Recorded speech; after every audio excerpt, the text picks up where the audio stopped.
भाग 5।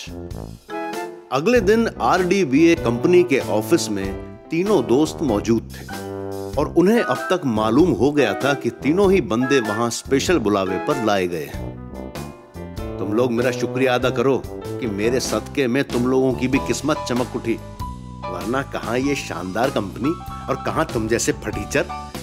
शमशेर सिंह ने अकड़ते हुए बोला, मेरा ख्याल है कि ये कंपनी केवल फटीचरों का ही चुनाव करती है, तभी तो सबसे पहले सबसे बड़े फटीचर यानी तुम्हें चुना है। राम सिंह कहां पीछे रहने वाला था, ये तो बाद में पता चलेगा जब वे मुझे चीफ मैनेजर बनाएंगे और तुम्हें पानी पिलाने वाला।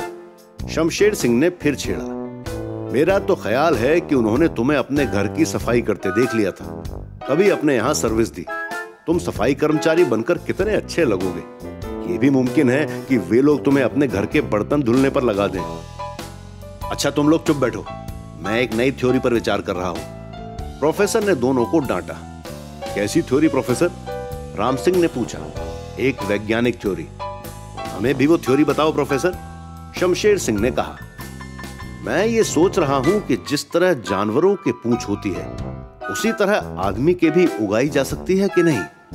बिल्कुल नहीं, राम सिंह झट से बोला। वो क्यों? प्रोफेसर ने उसकी ओर सवालिया नजरों से देखा। इसलिए क्योंकि अगर पूंछ उगी भी तो लगातार पैंट पहनने से फिर घिस जाएगी। कमाल है, प्रोफेसर एकदम से उछल पड़ा। तुमने तो मेरी महीनों की उलझन पल भर में दूर कर दी। अब मेरी समझ में आ गया कि मनुष्य के पूंछ क्यों नहीं होती। हालांकि किताबों में मैंने पढ़ा है कि मनुष्य भी एक प्रकार का जानवर है। अब तक चेयरमैन या किसी दूसरे डायरेक्टर का आगमन नहीं हुआ था और तीनों फिलहाल वहां अकेले ही बकवास कर रहे थे। कुछ देर वहां मौन छाया रहा।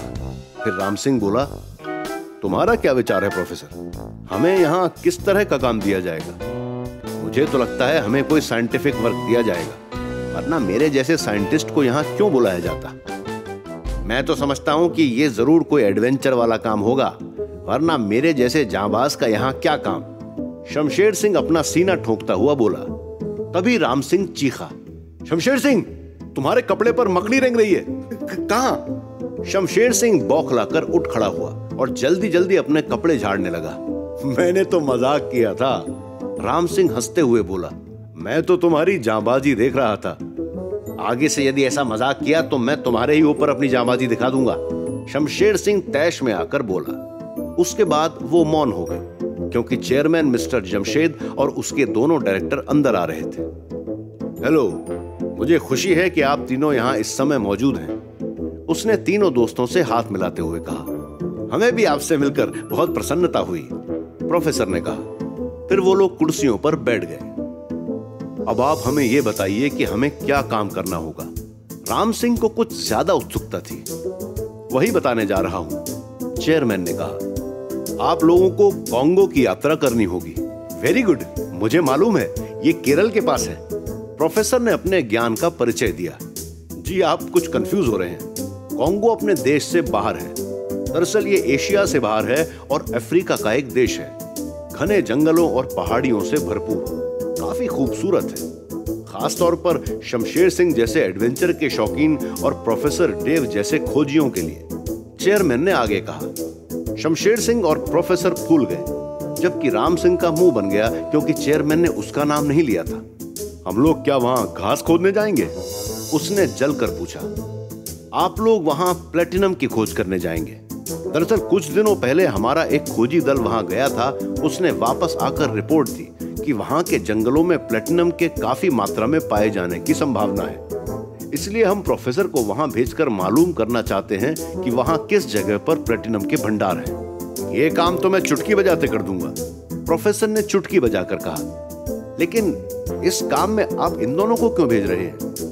क्योंकि हो सकता है कि जब आप अपनी रिसर्च कर रहे हो तो उस समय कोई जंगली जानवर आप पर हमला कर दे। इसलिए शमशेर सिंह का होना जरूरी है। इसके अलावा आपकी सहायता के लिए असिस्टेंट के तौर पर हम राम सिंह जैसे जीनियस को आपके साथ भेज रहे हैं। अब राम सिंह की भी बाछें खिल गई थी क्योंकि उसे जीनियस का लक़ब उन लोगों ने दे दिया था। क्या वहां हमारे आवास का कोई प्रबंध रहेगा? शमशेर सिंह ने पूछा। जी हाँ, वहां से आपकी जंगल की यात्रा आरंभ होगी। वहां पर हमारा एक रेस्ट हाउस है। पहले आप फ्लाइट से हमारे साथ कॉन्गो की राजधानी किंशासा जाएंगे, फिर लोकल साधनों के द्वारा हमारा आदमी आपको उस रेस्ट हाउस तक पहुंचा देगा। आगे का काम फिर आपको करना होगा। तीनों ध्यान से उसकी बातें सुन रहे थे। उसने आगे कहना शुरू किया, हम आपको खास तरह के सूट देंगे जो वहां जाने से पहले आपको पहनने होंगे। ये सूट जंगल के वातावरण से आपकी रक्षा करेंगे और उनको आपको कभी नहीं उतारना है। अब आप कॉन्गो के जंगलों के बारे में लाइब्रेरी जाकर विस्तार से पढ़ लीजिए। 1 सप्ताह के बाद हम यहां से रवाना हो जाएंगे। चेयरमैन उठते हुए बोला। कंपनी द्वारा दिए गए काले सूटों में तीनों काफी स्मार्ट लग रहे थे। लॉन्ग बूट और हैट ने तीनों को पूरी तरह काउबॉय बना दिया था। वो लोग इस समय जीप से कॉन्गो के उस स्पॉट की तरफ जा रहे थे जहां कंपनी का रेस्ट हाउस था। ड्राइवर कोई लोकल काला आदमी था और या तो गूंगा था या उनकी भाषा नहीं समझता था, क्योंकि जब से कंपनी के चेयरमैन ने तीनों को उसमें सवार किया था वो एक शब्द भी नहीं बोला था। लगभग 2 घंटे की यात्रा के बाद उसने एक जगह झटके के साथ जीप रोक दी। इसके आगे 1 किलोमीटर तुम लोगों को पैदल चलना पड़ेगा, फिर रेस्ट हाउस मिल जाएगा। ड्राइवर ने कहा, ये तो बोल रहा है, मैंने तो इसे गूंगा समझा था। प्रोफेसर ने हैरत से कहा, हमें जीप से ही ले चलो ना वहां तक। राम सिंह बोला, यहां से आगे जीप चलाने का रास्ता नहीं है। उन्होंने सामने देखा, वाकई घने पेड़ों और पहाड़ियों ने रास्ता पूरी तरह बंद कर रखा था। वो तीनों नीचे उतर गए। ड्राइवर ने जीप बैक की और इससे पहले वो कुछ और पूछते वो दूर निकल चुका था। चलो दोस्तों, अब तो पैदल ही सफर करना है, प्रोफेसर ने ठंडी सांस लेकर कहा। फिर वे पेड़ों के बीच दाखिल हो गए।